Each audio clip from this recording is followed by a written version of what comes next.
ներկայացված 22.04.2018 թվականի Արարատի մարզի Ողտաշատի քաղաքից փոքրիկ խաչմերուտներում տեղի ունեցած դեպքի վերաբերյալ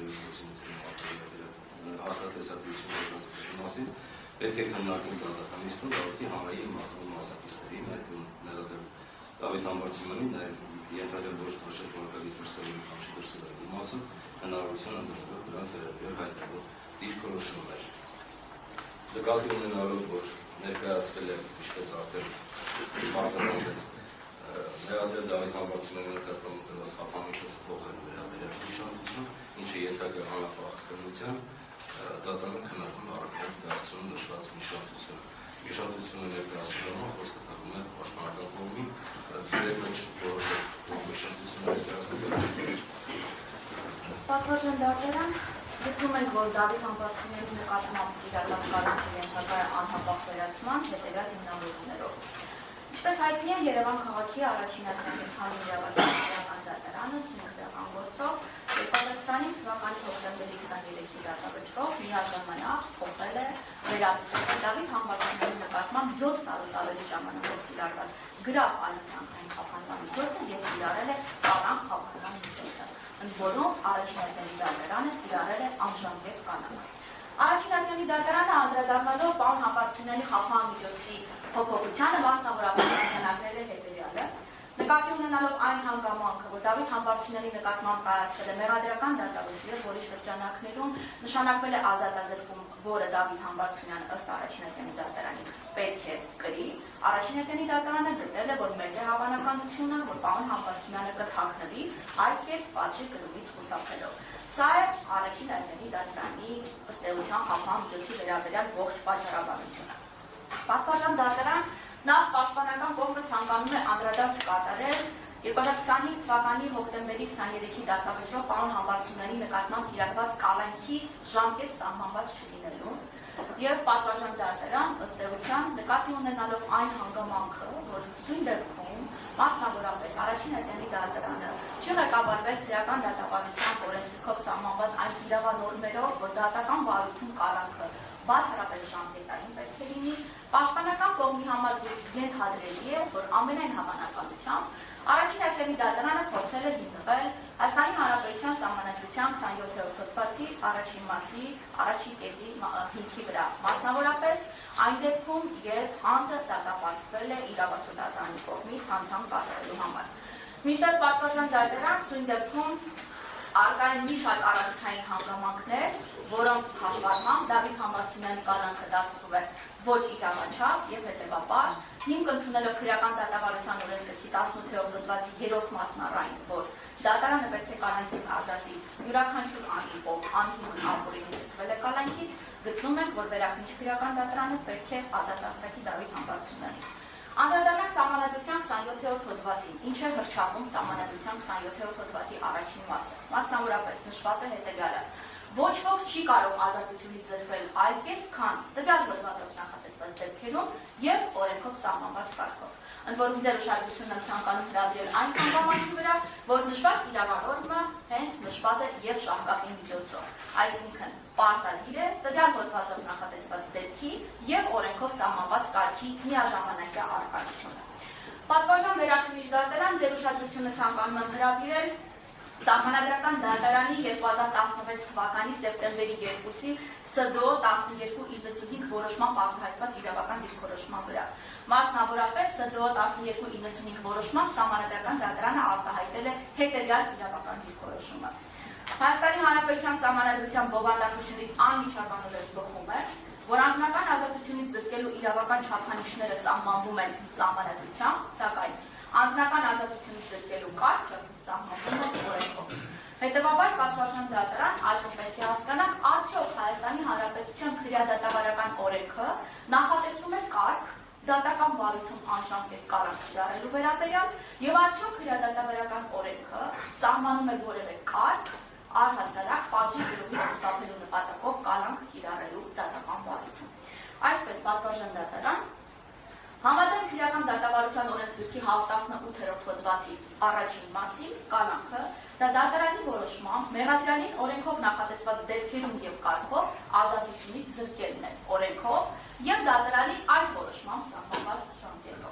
Քրեական դատավարության օրենսգրքի 119-րդ հոդվածի 4-րդ մասի համաձայն դատական բարույթում կալանքը կարող է կիրառվել կամ դրա ժամկետը կարող է երկարաձգվել յուրաքանչյուր դեպքում 3 ամսից ոչ ավելի ժամկետով։ Միաժամանակ պատվարժան դատարան քրեադատավարական օրենքը չունի որևէ իրավական կարգավորում առ այն, որ դատական բարույթում կիրառված կալանքի ժամկետը կարող է չհոսել կամ կարող է կասեցվել։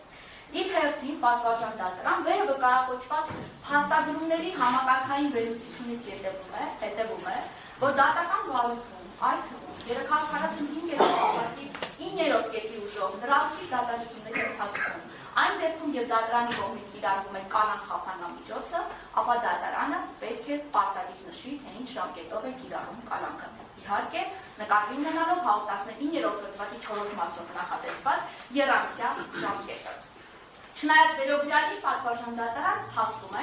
որ Դավիթ Համբարձումյանի նկատմամբ սույն քրեական գործով 2025 թվականի հոկտեմբերի 23-ի դատավճռով գրավը վերացնելով եւ կալանք խափանամիջոց կիրառելով առաջին ատյանի դատարանը չի սահմանել որևէ ժամկետ։ Այսինքն արձանագրում է, որ սույն քրեական գործով 2025 թվականի հոկտեմբերի 23-ին կայացված դատավճռով առաջին ատյանի դատարանը կիրառել է դատական բարույթում անժամկետ կալանք, ինչից ուղղակիորեն բխում է, որ Դավիթ Համբարձումյանի կալանքը կրում է ակնհայտ ապօրինի բնույթ։ Ի հակառակ Սահմանադրության 27-րդ հոդվածի առաջին մասի եւ քրեական դատավարության օրենսգրքի 18-րդ հոդվածի առաջին մասի, որի համաձայն անձի նկատմամբ հարկադրանքի միջոցներ կարող են կիրառվել սույն օրենսգրքով, տվյալ դեպքում քրեական դատավարության օրենսգրքով սահմանված դեպքերում եւ կարգով։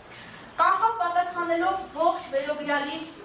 կապակցությամբ այն հնարավոր հակափաստարկին, որ սույն քրեական գործով առաջին ատյանի դատարանը կալանքը կիրառել է Սահմանադրության 27-րդ հոդվածի առաջին մասի առաջին կետի հիմքով եւ ոչ թե 3-րդ ու 4-րդ կետերի հիմքով, ինչպես նաեւ մարդու իրավունքների եւ հիմնարար ազատությունների մասին Եվրոպական կոնվենցիայի 5-րդ հոդվածի առաջին կետի այլ ենթակետի հիմքով, հետեւաբար թույլատրելի է որպեսզի կալանքը լինի անժամկետ, նշենք հետեւյալը։ Պատվարժան դատարան նորից վերադառնանք 27-րդ հոդվածի Սահմանադրության։ Սահմանադրության 27-րդ հոդվածը սահմանում է չար չափանիշները, որոնց արկայության դեպքում անձին ազատությունից հնարավոր է զրկել։ Միևնույն ժամանակ Սահմանադրության 27-րդ հոդվածը սահմանում է, որ այդ կարգը պետք է սահմանվի օրենքով։ Սույն դեպքում պատվարժան դատարան նշված արձանագրումի հերթին պայմանավորում է այն հարցին պատասխանելու անհրաժեշտությունը, թե արդյոք քրեական դատավարության օրենսգիրքը սահմանում է որևէ կարգ, որը թույլ է տալիս անձին իրավասու դատարանի կողմից դատապարտվելու հիմքով կալանքից զրկել։ Պատվարժան դատարան, ինչպես նշեցինք, քրեական դատավարության օրենսգրքի 118-րդ հոդվածի առաջին մասի համաձայն կալանքը ըստ էության սահմանվում է ժամկետային, մասնավորապես 118-րդ հոդվածի առաջին մասի համաձայն կալանքը դատարանի որոշմամբ մեղադրյալին օրենքով նախատեսված դեպքերում եւ կարգով ազատությունից զրկելն է օրենքով եւ դատարանի այդ որոշմամբ սահմանված ժամկետով։ Միաժամանակ պատվարժան դատարան քրեական դատավարության օրենսգրքի 116-րդ հոդվածի երկրորդ մասի համաձայն խափանման միջոց կարող է կիրառվել մեղադրյալի փախուստը կանխելու նպատակով, մեղադրյալի կողմից նոր հանցանքի կատարումը կանխելու նպատակով եւ մեղադրյալի կողմից իր վրա դրված պարտականությունների կատարումն ապահովելու նպատակով։ Միաժամանակ արձանագրում է, որ բացի քրեադատավարական օրենքի 118-րդ հոդվածի առաջին մասով նախատեսված ժամկետային կալանքից եւ բացի քրեական դատավարության օրենսգրքի 116-րդ հոդվածի երկրորդ մասով նախատեսված կալանքի հիմքերի ժամանակ կալանքի կիրառումից քրեական դատավարության օրենսգիրքը որևէ այլ կալանք չի ճանաչում։ Նման պայմաններում պատվարժան դատարան ըստ էության ստացվում է, որ Դավիթ Համբարձումյանի նկատմամբ կիրառվել է քրեադատավարական օրենքով չսահմանված կարգով կալանք, այն է առաջինը անժամկետ եւ երկրորդը իրավասու դատարանի կողմից դատապարտվելու հիմքով, այն է պատժի կրումից խուսափելու նպատակով, որպեսզի հիմք կալանք կիրառելու վերաբերյալ քրեական դատավարության օրենսգիրքը չի սահմանում, ինչպես օրինակ դա նախատեսված է 1998 թվականի քրեական դատավարության օրենսգիրքով։ Այսպիսով պատվարժան դատարան փաստում ենք, որ թեև Սահմանադրության 27-րդ հոդվածի առաջին մասի առաջին կետը թույլ է տալիս անձին ազատությունից զրկել այն դեպքում, երբ իրավասու դատարանը անձին մեղավոր է ճանաչել հանցանքարներու համար, սակայն միևնույն ժամանակ այնքանով որքանով նույն հոդվածի առաջին մասը սահմանում է, որ օրենքով սահմանված կարգ պետք է լինի նման դեպքերի համար, գտնում ենք, որ քրեական դատավարության օրենսգիրքը չի ապահովում այնքանով, որքանով դատական վարույթում կալանքը կարող է լինել բացառապես ժամկետային եւ այնքանով, որքանով համաձայն քրեական դատավարության օրենսգրքի պատժի գրոհից խուսափելու նպատակով կալանքի կիրառում ըստ քրեական դատավարության օրենսգրքի սահմանված չէ։ Պատվարժան դատարան, ինչպես հայտնի է, քրեական դատավարության օրենսգրքի 18-րդ հոդվածի առաջին մասի համաձայն հարկադրանքի միջոցները կարող են կիրառվել բացառապես քրեական դատավարության օրենսգրքով սահմանված հիմքերով եւ կարգով։ Այսպիսով պատվարժան դատարան արձանագրում ենք, որ ըստ էության կիրառվել են կալանք, որը քրեական դատավարության այնպիսի հիմքով եւ այն կարգով անժամկետ, որը քրեական դատավարության օրենսգիրքը չի սահմանում։ Անդրադառնալով այս կապակցությամբ մարդու իրավունքների եվրոպական դատարանի պրակտիկային նշենք հետևյալը։ Գնահատելով թե արդյոք կալանավորումն օրինական է, մարդու իրավունքների եվրոպական դատարանը նշել է, որ պետք է պարզի, թե արդյոք ներպետական օրենսդրությունը ինքնին համապատասխանում է կոնվենցիային, այդ թվում դրանում արտահայտված կամ ենթադրվող ընդհանուր սկզբունքներին։ Օրենքը ենթադրում է, որ եթե ազգային օրենքով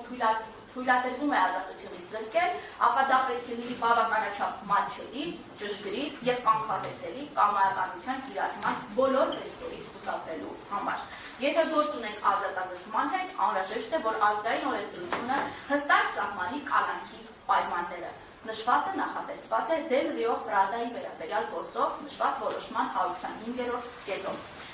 Ինչ վերաբերում է պատվարժան դատարան այն հնարավոր մեկնաբանմանը, որ քրեական դատավարության օրենսգրքի 119-րդ հոդվածի 5-րդ մասով կարգավորվում է դատական վարույթում կալանքի ընդհանուր տևողությունը եւ սահմանվում է, որ այն չի կարող ավել լինել մեղադրյալին մեղսագրված հանցանքի համար նախատեսված պատժի առավելագույն չափից, ապա հարկ է նշել է, որ նշված նորմը ոչ թե ինքնուրույն պետք է մեկնաբանվի, այլ պետք է ենթարկվի օրենսգրքի մյուս նորմերի եւ մասնավորապես 119-րդ հոդվածի 4-րդ մասով նախատեսված իրավանորմի եւ համակարգային վերլուծության արդյունքում։ Ինչի արդյունքում բաց է դառնում, որ դատական վարույթում կալանքը կարող է կիրառվել կամ դրա ժամկետը կարող է երկարաձգվել յուրաքանչյուր դեպքում 3 ամսից ոչ ավելի ժամկետով, իսկ ընդհանուր առմամբ դրա տևողությունը չի կարող ավել լինել մեղադրյալին մեղսադրված հանցանքի համար նախատեսված պատժի առավելագույն չափից։ Պատվարժան դատարան քրեական դատավարության օրենսգրքի 18-րդ հոդվածի 3-րդ մասի համաձայն դատարանը դատախազը, քննիչը, հետաքննության մարմինը իրենց իրավասության սահմաններում պարտավոր են անհապաղ ազատ արձակել ազատությունից ապօրինի ամանրուտված յուրաքանչյուր հարցի, որում սա անմիջականորեն գործող իրավանորմ է։ Քրեադատավարական օրենքի վերոյիշավ կարգավորման հաշվառմամբ պատասխանելով այն հնարավոր փաստարկին, որ սույն քրեական գործով 2025 թվականի հոկտեմբերի 23-ի դատավճռով Դավիթ Համբարձումյանի նկատմամբ կիրառված անժամկետ կալանքը վերաքննիչ քրեական դատարանը կարող է դարձնել ժամկետային կիրառելով օրենքի անալոգիա, ինչպես ղեկավարվելով մասնավորապես Արաքելյանի դատաքննության համար կարգավորման ենթակա 316-րդ հոդվածի դրույթներով գտնում ենք, որ վերաքննիչ քրեական դատարանը չի կարող չունի իրազորություն անժամկետ կալանքը ժամկետային դարձնելու հետևյալ հիմնավորումներով։ Մասնավորապես, նորմատիվ իրավական ակտերի մասին օրենքի 39-րդ հոդվածի 3-րդ մասի համաձայն օրենքի կամ իրավունքի անալոգիա չի կարող կիրառվել, եթե դրա արդյունքում սահմանափակվում են անձանց իրավունքները, ազատությունները եւ այլն։ Փաստացի ստացվում է պատվարժան դատարան, եթե վերաքննիչ քրեական դատարանը Դավիթ Համբարձումյանի նկատմամբ կիրառված անժամկետ կալանքը դարձնի ժամկետային, դրանով կսահմանափակվի, կարգելակվի Հայաստանի Հանրապետության Սահմանադրության 27-րդ հոդվածով հռչակված Դավիթ Համբարձումյանի ազատության իրավունքը։ Հետևաբար նորմատիվ իրավական ակտերի մասին օրենքի 39-րդ հոդվածի 3-րդ մասի ուժով գտնում ենք, որ դա տեղի ունենալ չի կարող։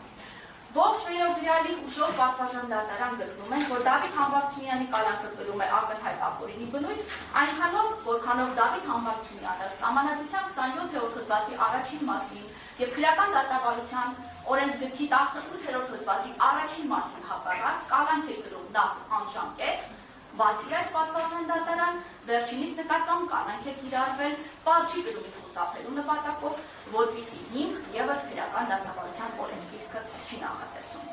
Հետևաբար պատվարժան դատարան հիմք ընդունելով քրեական դատավարության օրենսգրքի 18-րդ հոդվածի 3-րդ մասը գտնում ենք, որ պարոն Համբարձումյանի նկատմամբ կիրառված կալանքը ենթակա է անհապաղ վերացման վերաքննիչ քրեական դատարանի կողմից։